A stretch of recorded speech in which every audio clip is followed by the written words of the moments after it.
Hi friends, welcome back. ഇന്നത്തെ ഇതൊരു evening സ്നാക്കാണ്. ഇത് സ്റ്റഫ്ഡ് ദോശ. അപ്പോൾ കുട്ടികളുടെ ടിഫിൻ ബോക്സിൽ നമുക്ക് ഇത് കൊടുത്തു വിടാം. കുട്ടികളൊക്കെ നല്ല ഇഷ്ടത്തോടെ കഴിക്കും. അപ്പോൾ നമുക്ക് നോക്കിയാലോ. അപ്പോൾ ആദ്യമായിട്ട് നമുക്ക് ബാറ്റർ റെഡിയാക്കി എടുക്കണം. അതിനായിട്ട് മിക്സിയുടെ ജാറിലേക്ക് ഒരു 1/4 കപ്പ് മൈദ മാവും 1/2 കപ്പ് ഗോതമ്പ് മാവും ഇട്ട് കൊടുത്തിട്ടുണ്ട്. ഇനി നമുക്ക് ഒരു മുട്ട പൊട്ടിച്ചൊഴിക്കാം. നമുക്ക് 1/2 ഗ്ലാസ് പാൽ ഒഴിച്ചു കൊടുക്കാം. 1/2 ഗ്ലാസ് പാലാണ് ഞാൻ ഇവിടെ ചേർക്കുന്നത്. 1/2 ഗ്ലാസ് പാൽ ഒഴിച്ചു കൊടുത്ത് ഇനി ആവശ്യത്തിന് ഉപ്പും കൂടെ ചേർത്തിട്ട് നമുക്കിതൊന്ന് ഗ്രൈൻഡ് ചെയ്തെടുക്കണം. അപ്പോൾ ആദ്യം ഒന്ന് ഗ്രൈൻഡ് ചെയ്ത് നോക്കാം. വെള്ളം വേണമെങ്കിൽ രണ്ടാമത് ചേർക്കാം. അപ്പോൾ ഇത് ഗ്രൈൻഡ് ചെയ്ത് കഴിഞ്ഞപ്പോൾ വെള്ളത്തിന്റെ ആവശ്യമുണ്ട്. ഞാൻ കുറച്ചും കൂടെ വെള്ളം ചേർത്തിട്ട് വീണ്ടും ഒന്ന് ഗ്രൈൻഡ് ചെയ്യാണ്. ഞാൻ ഗ്രൈൻഡ് ചെയ്ത് എടുത്തിട്ടുണ്ട്. നന്നായിട്ട് ബാറ്റർ റെഡി ആയിട്ടുണ്ട്. നമുക്ക് കറക്റ്റ് കൺസിസ്റ്റൻസിയിൽ കിട്ടിയിട്ടുണ്ട്. ഇനി നമുക്ക് എന്താ ഫില്ലിങ് റെഡിയാക്കണം. അപ്പൊ ഫില്ലിങ്ങിനായിട്ട് ഞാൻ മുട്ട കൊണ്ടാണ് ചെയ്യുന്നത്. ഇത് സാധാരണ എല്ലാവരും ഉണ്ടാക്കുന്ന ഒരു ഐറ്റം തന്നെയാണ്, മുട്ട ബുർജി. അതാണ് ഫില്ലിങ്ങിന് യൂസ് ചെയ്യുന്നത്. അപ്പൊ ആദ്യം എണ്ണ ഒഴിച്ചു. കടായിലേക്ക് ഒരു ഉള്ളി ചെറുതായി അരിഞ്ഞത് ഉപ്പും കൂടെ ചേർത്തിട്ട് ഒന്ന് ബ്രൗൺ കളർ ആകുന്നത് വരെ ഒന്ന് വഴറ്റിയെടുക്കാം. ഇത് നന്നായി ബ്രൗൺ കളർ ആയിട്ടുണ്ട്. ഇനി നമുക്ക് കുറച്ച് മസാലപ്പൊടികൾ ചേർത്ത് കൊടുക്കാം. ആദ്യമായിട്ട് ഒരു 1/4 ടീസ്പൂൺ മഞ്ഞൾപ്പൊടി, 1 ടീസ്പൂൺ മുളക് പൊടിയും കൂടെ ഇട്ട് കൊടുക്കാം. 1/2 ടീസ്പൂൺ ഗരം മസാല. അപ്പോൾ മസാലപ്പൊടികളൊക്കെ നിങ്ങൾക്ക് നിങ്ങളുടെ ഫ്ലേവറിനനുസരിച്ച് ഏതാ ഇഷ്ടം എന്ന് വെച്ചാൽ അത് ചേർത്ത് കൊടുക്കാം. ഇനി നമുക്ക് മുട്ട, ഞാനിവിടെ ഒരു 2 മുട്ട പൊട്ടിച്ചൊഴിച്ചിട്ടുണ്ട്.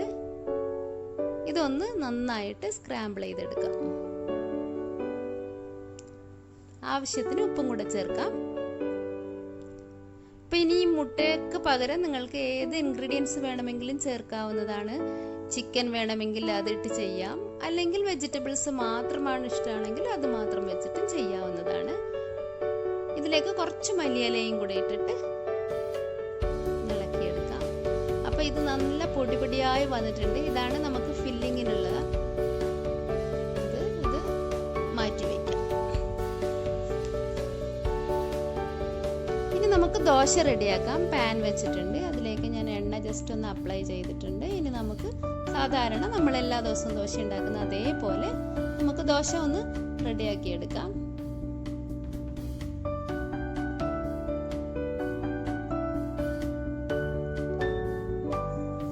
ഇനി നമുക്ക് ഇതൊന്ന് തിരിച്ചിട്ട് കൊടുക്കാം. ഇനി ഇതിലേക്ക് നമുക്ക് നമ്മൾ ഫില്ലിങ്ങിനായി ഉണ്ടാക്കി വെച്ച എഗ്ഗ് അതിട്ട് കൊടുക്കാം. ഞാനിവിടെ ഒരു 2-3 സ്പൂൺ മതിയാവും ഓരോ ദോശയ്ക്കും. ഇത് 4 സൈഡും ഒന്ന് ഇതുപോലെ മടക്കി വെക്കുക. ഇതുപോലെ 4 സൈഡും മടക്കുക. അപ്പൊ ഞാൻ 4 സൈഡും ഇതുപോലെ മടക്കിയിട്ടുണ്ട്. ഇനി ഇത് മാറ്റായിരുന്നു. ഇതുപോലെ ബാക്കിയുള്ള എല്ലാ ബാറ്ററും ഞാൻ ഉണ്ടാക്കി എടുക്കുന്നുണ്ട്. അതെല്ലാം ഞാൻ ഉണ്ടാക്കി എടുത്തിട്ടുണ്ട്.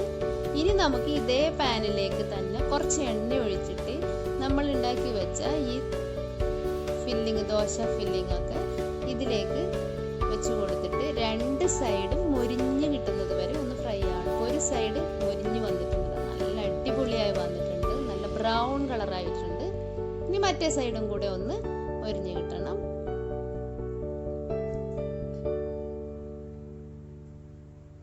ഇനി ഇത് നമുക്കിത് പ്ലേറ്റിലേക്ക് മാറ്റാം. അപ്പൊ ഇത് 2 സൈഡും ഒരുപോലെ മൊരിഞ്ഞ് വന്നിട്ടുണ്ട്, നല്ല ക്രിസ്പിയായി വന്നിട്ടുണ്ട്.